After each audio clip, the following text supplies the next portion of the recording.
Welcome to the channel. This is Coach Charles on the Soccer Benchmark.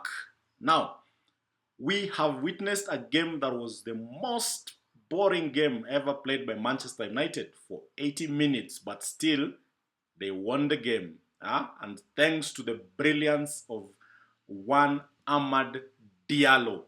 Because without Diallo, we were dead. We were out.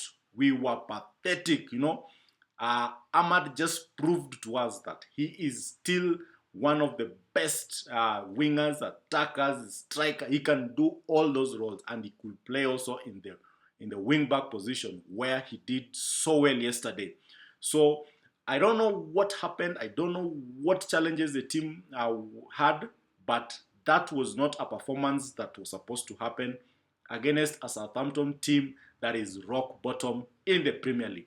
We had good performances against Liverpool, where United said we are back. Then we went to Arsenal and did well. We eliminated these guys out of the FA Cup. 120 minutes, 10 men, and United stood strong in the penalty shootout.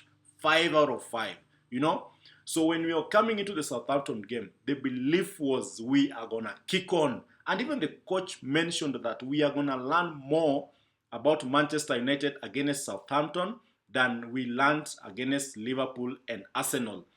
And I can assure you, there is nothing that we learned. The things that we learned were most of them negative things, because that is what we saw in this game.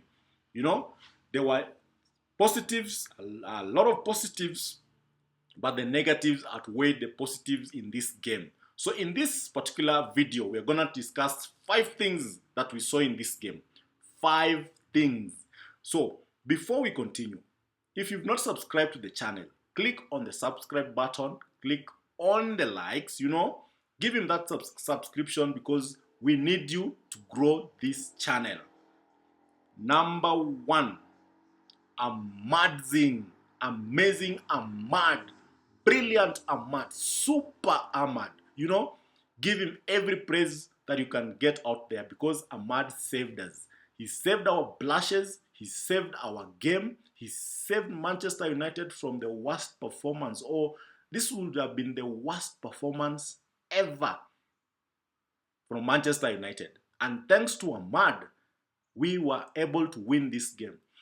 If you never watched this game, you'll be fooled that this is a game that Manchester United dominated. We did not dominate this game. We were playing against a team that was playing the same system, similar system, 3-4-3, with a new coach who's just been in less than a month. And the way they were applying the 3-4-3 system, it was way better than Manchester United. Their players were good on the night. Sulemana was good. Aribo was so good in midfield. I don't know why the coach removed him, because that is where the rain started beating them. But thanks to Amad, he was able to save our game. He gave us 3 goals in 12 minutes. So we cannot praise this boy enough, because he was just amazing. He was so good, on the night. And the second goal from the chip from Eriksen, he didn't even care where the keeper was. He didn't care who was pressing on him. He just tapped it in, touched it in, and it was inside. And he was always aware. He was ready. He was always switched on. The minute the defender made a poor touch on the ball, Amad was in for the take, and he tapped in his hat-trick.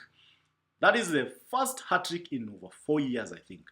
If I'm not wrong, I stand corrected, but that was one of our first hat-tricks in over 4 years. The last one, I think, was Cristiano Ronaldo. I stand corrected. Number 2, Zirkzee, super good on the night. This is a guy that was substituted the other day within the first half. This is a guy that I've vilified in the past videos. Other YouTubers have asked questions. Who is he? I remember stephenhowson asking, who is this? What is he? Is he a 10? Is he a 9.5? Is he an 11? Nobody knew, or nobody knows what Zirkzee is. But yesterday he showed us that he's super good. He was heading those balls, he was holding on to those balls, he was doing those turns that left defenders dizzy, and he gave good passes. 6 passes, I remember, that was so good. And, he was the difference when it came to the final third. He was making sure that we were attacking, running at defenders. There's a pass that I wish he gave out early, but I cannot deny this guy.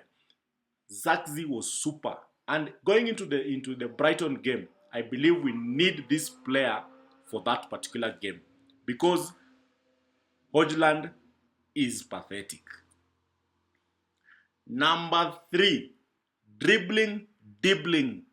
Why is this player still at Southampton? This is a Manchester United player in a Southampton shirt. Why is he in a Southampton shirt?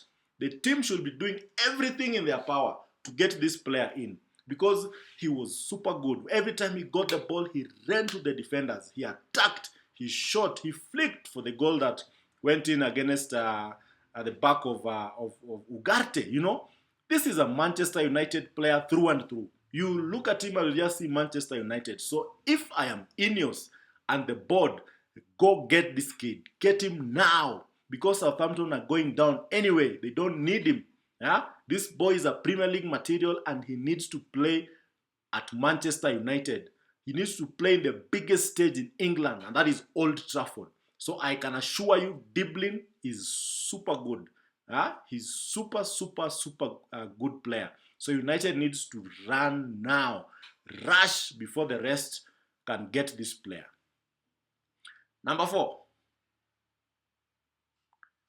Euro saw nightmares. Lenny Yoro will be forgiven for having been injured in the early stages of the season, and that is something that everyone saw. He stayed out for some time. He came back. The coach had been trying to ease him into the game slowly but surely. He's improving, but Yoro yesterday was cooked. He was fried, he was baked, he was deep fried, he was boiled, he was roasted, he was, you can use all those cooking terminologies to describe what happened to Yoro, because that is exactly what Sulemana did to Yoro. I think even in his sleep, he still sees Sulemana running at him. It reminded me of the game between United and Sporting when Solskjaer was roasted by Cristiano Ronaldo, young Cristiano Ronaldo, before he came to Manchester. Solskjaer had nowhere to go. He could not live with him, But that is exactly what we saw. Sulemana just made Yoro look average. Every time he ran at him, Yoro had no answers for him. He had no pace. He could not time. This guy kept faking and running, He made playing against Yoro look so easy. In fact, I was worried for Yoro. And that is something that I think Yoro will take in, learn, and move on. Because, my God, that was bad. Finally, the 5th thing that we saw in this game, Amorim can make some good changes. The changes that he made was so nice. Bringing in Collier, bringing in Eriksen, Maguire, at the time he brought them in, those were very good changes. When he removed Ugarte, I was a bit worried. We are under attack. We are always under attack. We are being attacked every other minute. There's so much space in the middle of the park, acres and acres of space. And I was wondering, how come Old Trafford has all of a sudden become so big? These players cannot cover the spaces.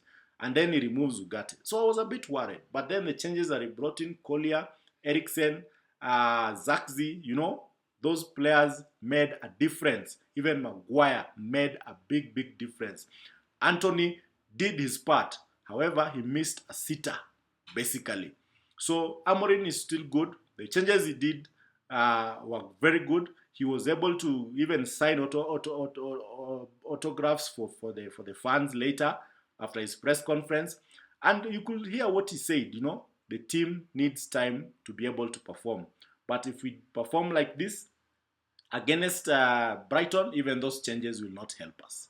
So those are the 5 things that we saw in this game. What do you think? Do you agree with me?